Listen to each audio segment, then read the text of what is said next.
Hi guys, welcome back to Waxing On. It's Monday, and today we were looking at an album. I bought it quite a few years ago. I had forgotten all about it. Just happened to come across it when I was going through some stack of albums. I don't know what to call it. They call it jazz fusion. I call it jazz light, easy listening jazz. It's not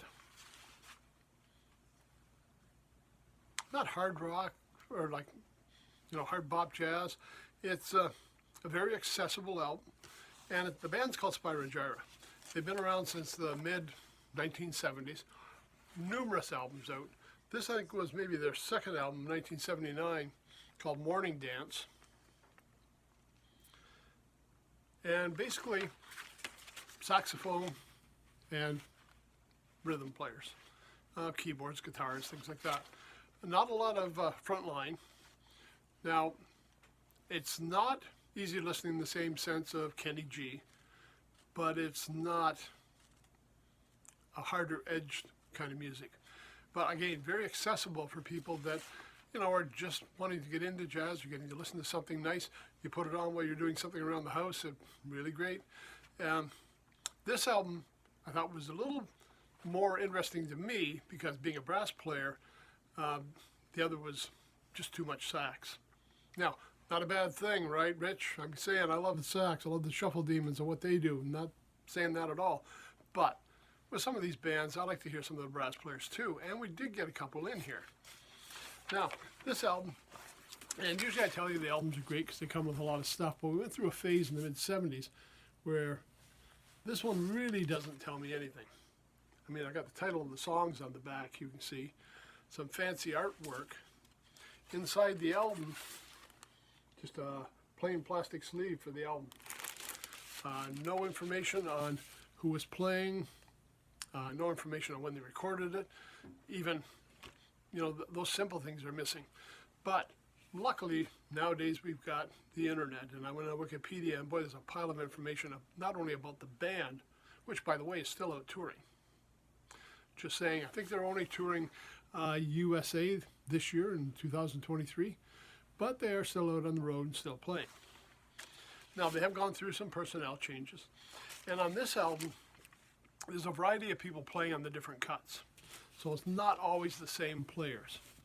Now, the main player we got is Jay Breckenstein, who is sax man and one of the leaders of the band, one of the featured players.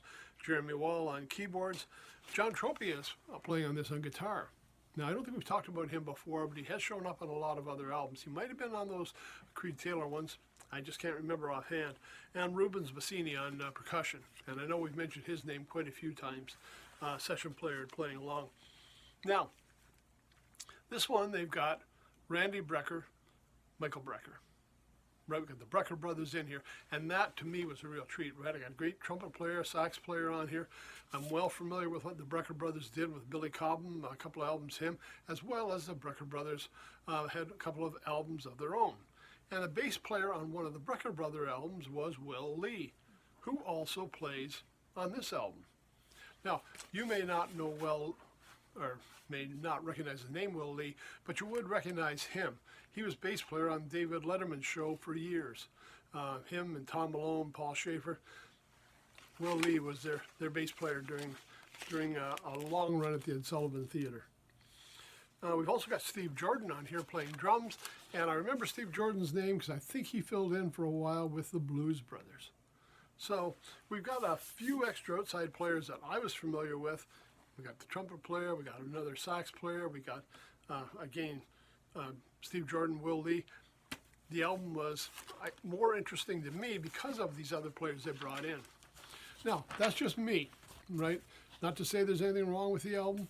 A lot of people probably love the album, love the style, because, these guys have been around since the mid-70s. I think they've got a slew of albums out. I lost count trying to go through how many there were out there. So it has been a successful venture with the band.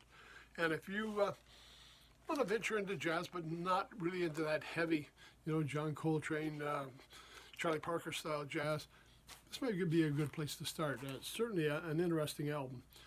Songs, Morning Dance, Jubilee, Rassel, Song Full of Rain, Starburst. Again, not a lot of classics that you might recognize, the names on. A lot more original work here. And I'm looking just at it, and we've got, well, Jeremy Wall, Breckenstein, a lot of original compositions. So we're not getting songs that are going to be really familiar to you, not like some of the old classics that'll pull out some traditional tunes to play along with. But very interesting album, and again, nice sidemen they brought in to kind of fill out the band. So that's it for today. Something for you to check out.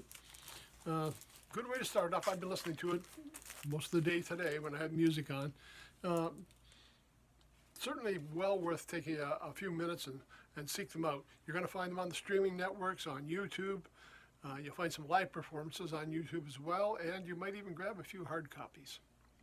Spyro Gyra. This one is called Morning Dance. Okay, that's it for Monday. See you on Wednesday when we're back with Classic Rock. Till then, everybody take care. Stay safe. Thanks for stopping by.